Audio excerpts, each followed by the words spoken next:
Talked about this before, and I can't just want to talk about it because it was raised in the door today by Cathal Browey, former Army Ranger, independent TD for Kildare South.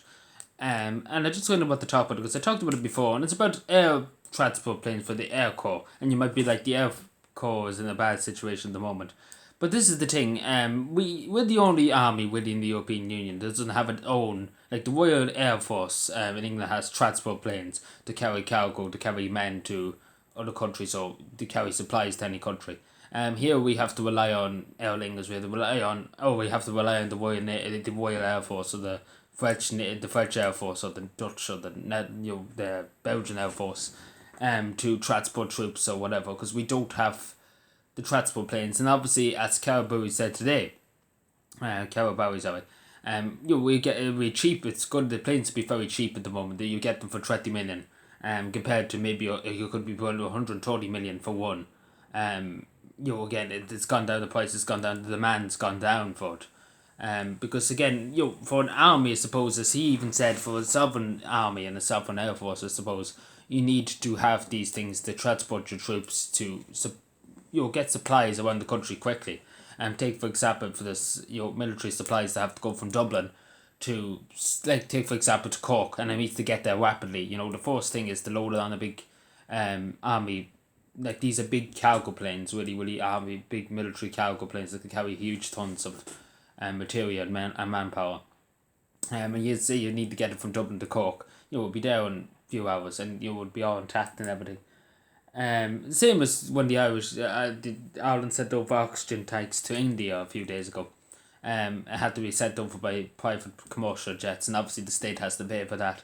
So it would be beneficial for the taxpayer and would be beneficial for the Air Corps. Because they probably would have to employ a few more pilots for it, and obviously that would cost a lot more technicians and things like that. These are big, huge planes. I don't know how many. I think they're talking about three. They're going to get, these are big planes and they take a lot to maintain, and to keep them going.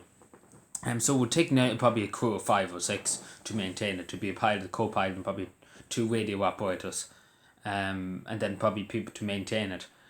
That's the money it would probably take, but again, it probably would bring a few jobs out of it too at the end of the day. Because these are huge planes. They're not small planes. They're big, huge cargo jets. In other words, obviously, I don't think they'll be armed with guns. I think they'll be just unarmed planes.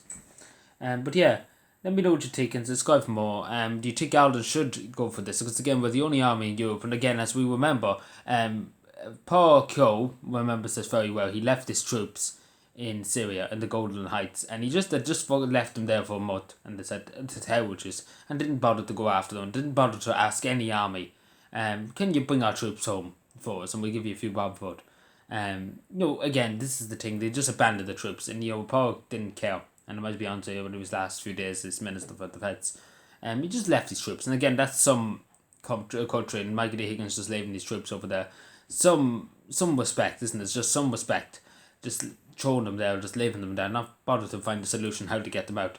Because I'm sure the Royal Air Force would have went out of the way to get them out. I'm sure they would have went or they could have asked, Ireland does a huge amount of UN peacekeeping. Ireland has nearly 61 years, 62 years I think now, in United Nations peacekeeping. And Ireland has a lot. Ireland has done a lot for peacekeeping around the world. We have done a lot. We've done more probably than other countries, and that's just putting it straight. But again, they're too afraid in this country to ask the overlords in the European Union, as they often say. But anyway, thank you for watching. Let me know what you think and subscribe for more, and bye.